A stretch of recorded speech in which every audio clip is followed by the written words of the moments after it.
Welcome to Phails. My name is Philip Jones, and today I'm joined by Terry Cortes Vega. She is a Dharma Charya. You want to wave at everybody? They're in these cameras. Dharmacharya wave. And let's talk about Terry Cortes and how you came to be a Dharma Charya. Okay, I'll skip all those many years. Well, I was a Methodist, and I loved being a Methodist. When I was a little bitty girl, there was a picture of Jesus, white man with long hair and a white robe, holding a little lamb. So beautiful in our Sunday school room, and we sang, Jesus loves the little children, all the children of the world, and so on. It was so, and also then we got cookies and Kool-Aid at the end. There is that. And then when I got bigger, I went with my mama and daddy. They always went to church, and Wednesday night to square dancing. And my mama liked church. My daddy didn't like church so much, but he liked the singing. Where was this? In Houston. In Houston? I was born in Houston. So I'd keep Daddy awake or wake him up when it was time to sing. And it was good. It was nice. And then my daddy, when he was 48, got brain cancer. And I was very young. I was in my 20s, and my perfect, precious daddy. And it was in the days before they knew anything about cancer or what to do with it. 48 is young. 48. It's young. Yeah. And they experimented the way they have to do, and that's why now they don't do some of the things they did then, because they learned. And there wasn't hospice care or anything. Anyway, my daddy died, and I decided, I'd heard, God knows when the sparrow falls, or Jesus does, one of them knows when the sparrows fall. And I thought, if you know when a sparrow falls and you let my precious daddy die, suffer, be tortured to death, then you're out of my life. And so not only was I had no religion, I was pissed. I tried to blame somebody to blame. And the only one I could think of was God. So there it was. So it was like that. I was angry. And when you're angry about one thing, you're angry. Yeah. And so my friend was a very spiritual person. She was exploring everything. And she's my best friend in the whole world. And she said, I heard there's this little Vietnamese monk in Santa Barbara University giving a retreat. Let's go. Well, I thought, I'll go with my girlfriend anywhere, Scotty. Because you love her, yeah. Yeah, I love her. So, yeah, let's hit it. So we went. Santa Barbara. Santa Barbara is where in the university, you had to climb up the steps and go to this big room, and there were 900 people. Thai would have big retreats. Whoa. So there's 900 people, and we're all sitting in this big auditorium, kind of gym kind of thing, I guess it was. And Ty came to the door. I'm sitting on the floor, trying to sit on the floor, my knees all up, and with 900 other people. And Ty comes to the door, and he opens the door, and he slips off his outside shoes without even seeming to move. And then he slips on his little soft slippers, indoor shoes.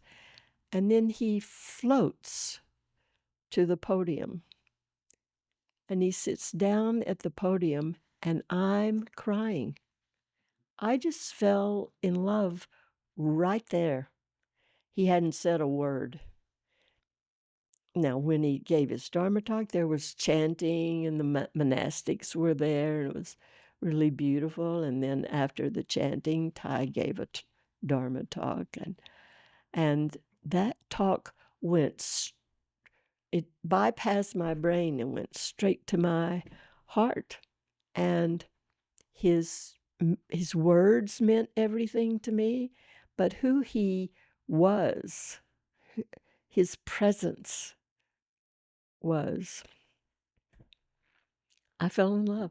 I just fell totally in love. Later on, they offered this 5 mindfulness trainings ceremony. I took the 5 mindfulness trainings. I received them. I got my lineage name. Was that in Houston or That was back in in Santa Santa Barbara? Barbara. You went back, or No, did you move there? it was all part of the retreat. Oh, They always end the retreat with that 5 mindfulness training ceremony. so you went whole hog on it. From nothing, in fact, from minus. Yeah, you were angry at God, Right. and then you. And then I went, and he didn't, even before he said anything, it was just the way he His was. way, his And presence. so then I came back to us. Oh, and at that retreat, we would break into small groups, 900 people. We'd break into small groups of about 20 people, with a nun or a monk as the leader, and I chose the group, a geographical group, to sit with, and to have our Dharma sharing.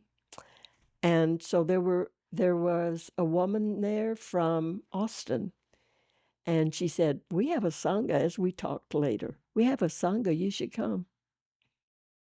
I came, and I haven't stopped coming since. Is it the Plum Blossom Sangha? Yeah, it's Plum Blossom. The same Sangha you visited? Exactly. It had just started. They had been meeting like for 6 months in somebody's house, and they had just found a yoga studio, and they were meeting in that yoga studio, and Sunday came, and I went, and I haven't stopped coming. That would be like 30 years ago. Yeah. And so after I took the 5 mindfulness trainings, I kept going to Sangha, and it was hard, actually. There was a lot of none of us really had any kind of practice, so we didn't know how to be together very easily. So there was a lot of knocking of heads. And at one point, I said, "I don't think I want to go to this Sangha. I don't want to give up Buddhism, but I don't want to go to this Sangha anymore." And this friend, I went to Plum Village.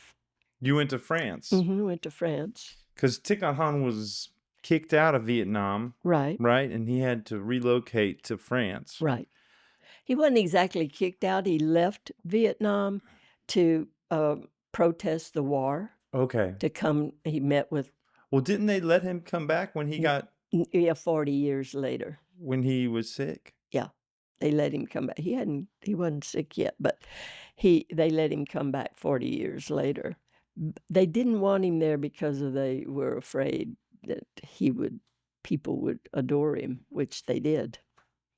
So they didn't really want him to come back a second time, but anyway. Yeah, so I had been to Plum Village. That was in 1999, and I came home, and I wanted to be an aspirant, but I didn't want to be with my sangha because there were. Yeah. She wanted to do it this way, and he wanted to do it that way, and I wanted to do it another way, and we all thought we knew the right way. You were taking it seriously. I was taking it seriously, honey. So I had met someone in Plum Village, and she was in Utah. She said, "We're having a meeting of aspirants, a retreat. Why don't you come?" And I went, and the people there said, "We'll mentor you. You don't have to worry about that woman in Austin. We'll take care of you." So I was mentored. I received the 14 mindfulness trainings, they call it. I was ordained as a lay person, and then for about 10 years. And then in 2012, they asked me to be a Dharmacharya. And I said, "Well, I don't think so." I don't know. I don't have a good enough practice. I'm not good enough. Mm. How can what? I don't know. No. Actually, what I said was, um, mm, the Buddha talked about, or Thai talks about, the next Buddha might be a Sangha, might not just be one person. So I said, how about I'm the Dharma teacher, but it's the Sangha that's the Dharma teacher. So how about the next Dharma teacher is a Sangha? And they all rolled their eyes and said, whatever. So, so I went to the monastery and I received the beautiful a lamp transmission. So Thai has a lamp that he received when he was made a novice, or maybe it was when he was made a full monk. And then they give us little lamps this big that they light from his lamp. It's very beautiful. That sounds beautiful. And is That was at Plum Village? no, actually, Ty was sick at that time, so I did it at the monastery in California, Deer Park. But all the venerables were. It was And Wow. as part of the ceremony, you offer Ty a gata, a little poem. So, and then you give a Dharma talk about that poem, which I was totally intimidated. Ugh, here's all these venerables. They all know what they're doing, and there's a bunch of Dharma teachers here from California and all over. And anyway, so my poem that I wrote for Ty, and Ty wrote a poem for me as well in Vietnamese. So my poem, I decided I wanted to be very short so that I wouldn't have to stand up there in front of people too long. So here's my poem. It's 12 words. Be still and know. Be still and not know. Be still, be. I said, okay, thank you. Then I gave a little talk about it, but I didn't really know what I meant by all of that anyway. But it just had to be a 5-minute talk, so I gave this little 5-minute, like, oof. Yeah. Goodness. But now, Phil, what I'm doing actually now is I'm trying to find out what I meant by all of that. So I've been You're still working with still be trying to still and not know, be still and know, be still and not know. be. Be still, be. What do you mean by that? What is that? Be still and know. Of course, Jesus or somebody, that's in the Christian, they say that too. Be still and know. That's in the Sounds Bible like somewhere. what it means to me, or here in this moment. It's like when you quiet your mind or you quiet everything and kind of turn away from a bunch of stimuli, you can have an inner knowing or some kind of, some people call it intuition, or Right. we know the right way, we know some Right. path that's true if we're Right. still. Right. If we get still enough to notice. Yeah. That's exactly right.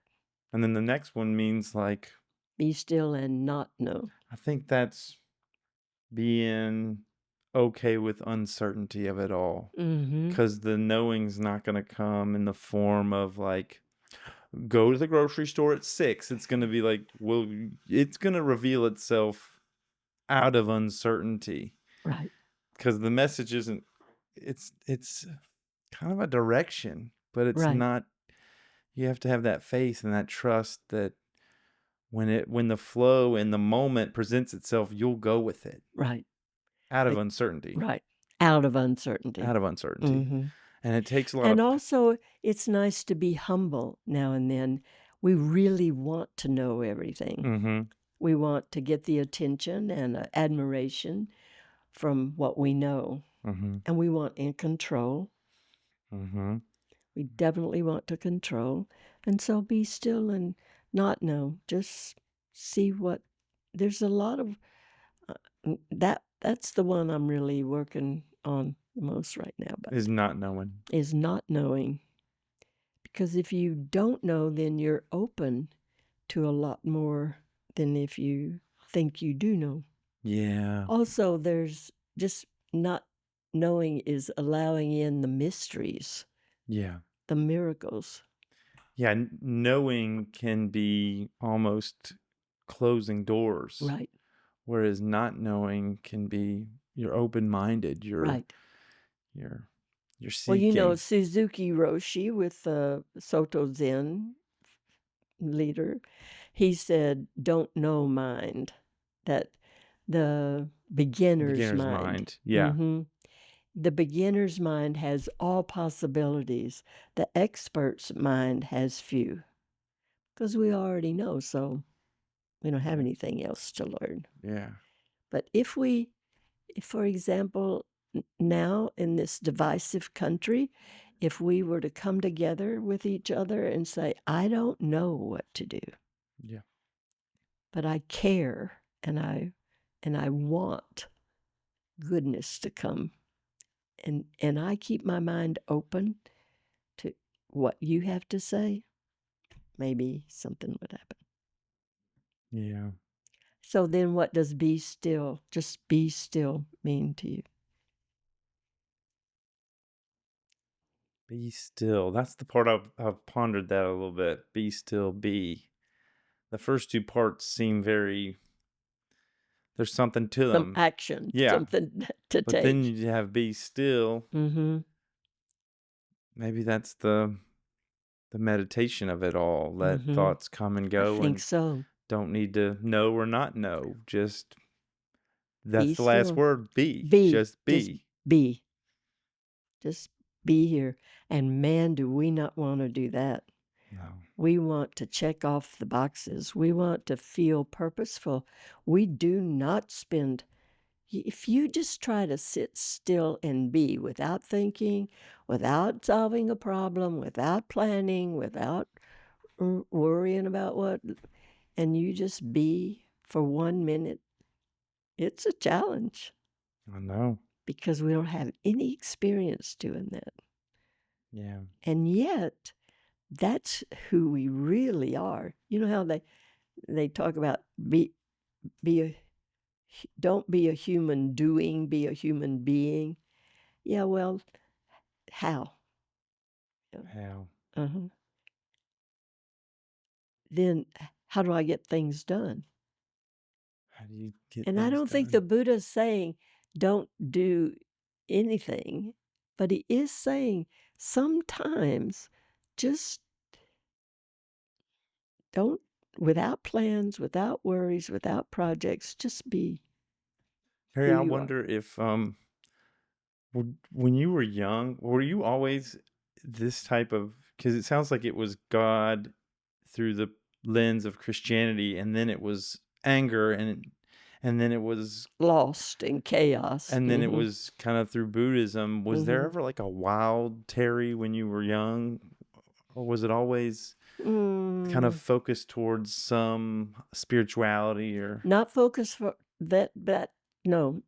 Even the spirituality, the Christian part, was more the form. It wasn't the stories. It wasn't the teachings. My mama said that I was her most spiritual child. Well, my sister's not spiritual, so I don't know. But she said, maybe I was. Maybe, but I don't feel like it. I wasn't, but I was a pleaser. So I wasn't wild. My sister was you the were a wild people one. pleaser? I was a people You never pleaser. got into trouble? Nope. Always got good grades? Always got good grades. Went to school? Absolutely. My For, sister said that my sister got her report card and changed the F to an A and gave it to my mama. And my mama was so proud of her until the teacher called and said, why hadn't Lindy signed up for this class that's, going to make up for making an F in that mediation, class? yeah, yeah.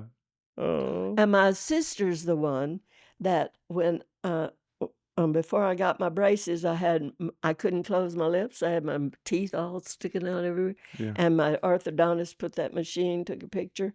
My sister took that picture, put it on the front door. And when I came home with my date,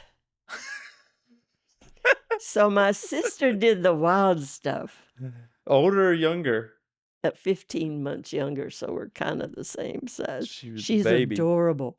She's the most Well, to get away with all that stuff, she had to be adorable. She had to be. She put your orthodontics picture on the Yes. door when you came home with the Yes, date? Phil, with my date. How did it go? Oh, well, I heard giggling behind the door. Oh, Lindy, open this door. Yeah. Were y'all in the country? Nope. We lived in Houston. Inside 610? Yep. Inside the loop? Yep. What was it like back then? Eh. I was raised half in Mississippi and half in Spring. Oh, really? Oh, Spring's the la-ti-da. Well, when I was a kid, it was a lot of just pastures out there. Oh.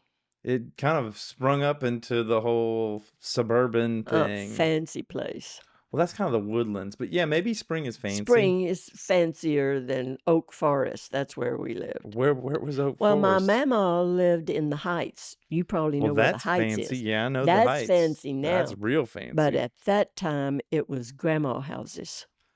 Grandma houses. Yeah. So my mama lived in the Heights. We didn't live too far from there, but it was a little suburb with all these little short houses, and you know, like we have all over Austin. Mm-hmm. Yeah, it was like that. We walked to school. And it sounds like you had a great relationship with your dad and your mom. Oh my goodness, they were perfect. And my sister. Even my sister. Everybody was kind, and they had that. I thought that those TV shows that they put on about happy families, I thought that's the way people live. I didn't know. That's what you had. That's what I had. I never heard my daddy say a hateful word. Never heard my mama. No. They never fought They never fought in front of us. I've interviewed a lot of people, and this is definitely unique. The first one. And I thought that was the way everybody lived. Yeah. But my daddy told me on the night before I was getting married, he said, now, you and James are going to fight. And I said, no, we're not, Daddy. We're going to be just like you and Mommy. And I think he rolled his eyes like, oh, Lord, what have I done? This poor child. So you got divorced? Yes. Yeah, after we had 2 kids. You had 2 kiddos? 2 adopted kids. Yeah. Perfect children. Yeah. They're still, one lives here in Austin. One lives on my ranch on the same property. Did you see that other house over there? I where think the I pig did. Is? It's been a while, yeah, but I think I did. Yeah. He's got pigs and ducks and yeah. And then I just met Gustavo like 20 years ago. Have you always been an educator, child educator? From 2 years old, I was teaching my sister, which I know she appreciated that, and my dolls. No, I've always been a teacher. I taught first grade. I taught here in Austin for a couple of years. And then did you go to school for that? Is that? Mm-hmm, yeah. Where did you go to school? Trinity in San Antonio. Trinity. Mm-hmm.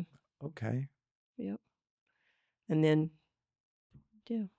And UT. You're a teacher in a lot of different ways. You're a teacher in that way, and myself. then a Dharma teacher, and you're just... I can't help myself. And I'm still running the summer camp, even though I'm 82 years old, and I should be, I don't know, watching TV or something. But I still run a summer camp. Do y'all even have a TV in that house? Yes. You do? We do.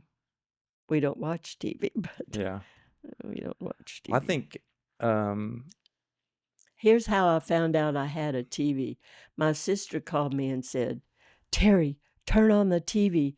They're attacking the uh, Twin Towers. I said, I don't have a TV. Yes, you do. Go try it. So I went and, oh, dang, I do have a TV. So I turned it on. I think once you find the thing that you love doing, you don't ever have to quit doing it. Right. You even can't. Yeah. You even can't stop.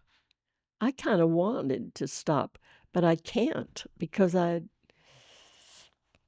looking for that. I'm seeking that. Right. Something that I love doing so much that I can do it for as long Till as I you're live. 82. Yeah, just keep doing it. 92 maybe. Let it keep me invigorated and alive. Right. I don't. And if it makes money, well, it's got to make some money. It's got to make money. It's got to make Let's some just money. face it, Terry. Yeah. It's got to make some money. Exactly. It doesn't have to make buckets and buckets of money, Right. but it has to make enough because the to success is the happiness. I don't need a helicopter pad. You don't even need a fancy car. I don't. You need a car because you live in Austin, Texas. I need a car. But it does not need to be a new car. Nope. And the house doesn't need to be fancy. It doesn't. My clothes don't need to be fancy. We've got essential things and non-essential things. Right. A helicopter pad is a non-essential. No. A Lexus, a new car is non-essential. A car is essential. You know, I went to a Buddhist thing. I'm not going to say where or when, but I went to a Buddhist thing and I saw one of the teachers pull up in a fancy car, and I just thought, I had judgments. Mm-hmm. I had judgments almost immediately. Mm-hmm. And you know, I heard that Ty had some very, very wealthy students. I'm sure. Yeah. Like when he was paralyzed, and needed to go home, they rented an airplane to send him home because he couldn't do it other way. But my story I was going to tell is that somebody gave Ty some silk brown robes, and Ty said, no, I don't want to wear those. And for two reasons, I think. One is he didn't want to wear them. Mm-hmm. But the other is he doesn't want to appear. He doesn't want that. He wants people to know to be humble. Yeah. And if he's wearing silk robes or riding in a fancy car, then that's what people think he is important. Yeah. What's important to him? Uh-huh. And if he's preaching, you don't need a lot of stuff, and then you're getting a lot of stuff. A Bentley and a limousine and a helicopter pad. I don't know why helicopter pad's the thing, but yeah, if you But, yeah. Well, we've seen that in all religions. Yeah, we've seen it not too many years ago in Buddhism. There were not the Plum Village Buddhism, but another tradition. Yeah, the teacher was sleeping with they were doing, and that's one of the precepts. Right, it sure is. Using sexuality in a power over. Right. And yeah, we see that. I think that's a difficult one. Yeah. Well, you see the Catholic priest and you see it everywhere. Well, not just sexuality, but to renounce wealth is a difficult one. Right. It wasn't hard for Ty, because he can see that really is just this much happiness. It's just like you realized. Just this one little bit of happiness is not worth it's not real happiness, is what it's, So driving around, having somebody, people did drive him around because he didn't know how to drive. But they were, in those days, they were driving in a car that was fueled with French fries oil. Yeah. You remember when they experimented with those for a while? Yeah, bio something. Right. So, but mostly they had a bunch of people falling, looking for some French fries, following that car. Right. Yeah. Well, yeah. So I don't think he missed it. I don't miss it. I don't wish I would win the lottery. I don't. What? You've already won the lottery, I've already won the the lottery. spiritual lottery, I guess or so. finding a life It you just love. feels, I don't know. I mean, I want a new dress now and then, or mm, Do you get it? You yeah, get a this new is a dress new every now. dress. I got this new dress. Um, It's a beautiful dress. yeah, thank I you. like the The little, pattern. I Yeah. got it in Spain. Wow. But I didn't go to Spain to get my dress. But I But went. you But were in I Spain. went with Gustavo and Lindy to travel around. That sounds like a ton That of was fun, and you got your and dress. got me a dress. I've been to Spain. I love Spain. Yeah, Where'd you go? we just went to the southern part of Spain, Lindy and Gustavo and I, and then Gustavo and I flew to Barcelona. Is that Valencia, or where did you did, or Sevilla? Sevilla. Mm-hmm. Mm-hmm. That was not my favorite, but It's all Gothic, right? right, Architecture. right. A Yeah. lot of the Moors or the Muslims came up Uh-huh. through the Strait of Gibraltar, so you have Right. a different whole architecture. I think we went to Magala first, so we just stayed along the coast, Oh, that's just cool. the three of us. I've never been down to Sevilla. I want to go there. Yeah. Well, big cities, not my favorite, but Yeah. it being they call it the White Houses. That whole there's whole villages of all white houses, white. Yeah. Anyway, I liked on the going to the coast. old castles. Mm-hmm. I loved visiting those.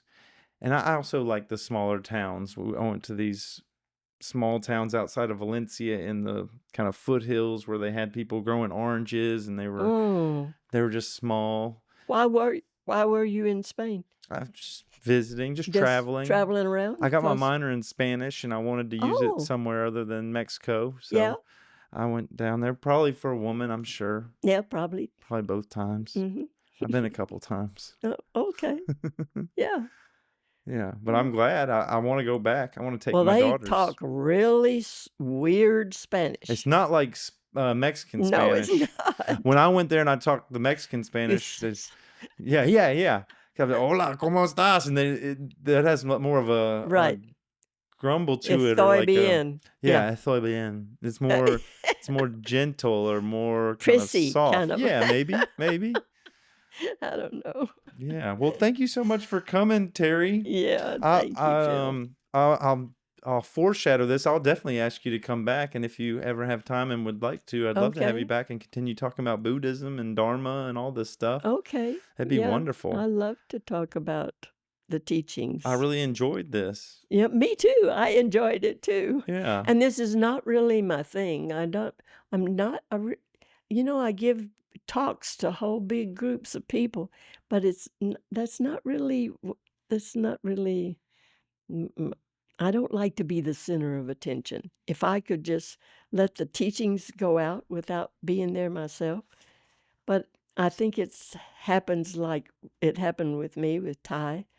You have to be there in person. We got to be there. Teach. Yeah. Yeah, You got to be show there. up. Unless you're going to do like the Wizard of Oz where you're behind a curtain. Yeah, right. Be behind the curtain. Yeah, it's been fun. Thank you, Phil. Yeah, I really appreciate it. Yeah. Can I have a hug? Yes. Are you a hugger? Well, I love Ty- ending these things with a Ty hug. gives a lesson on how to hug. What does he say? Oh, show me.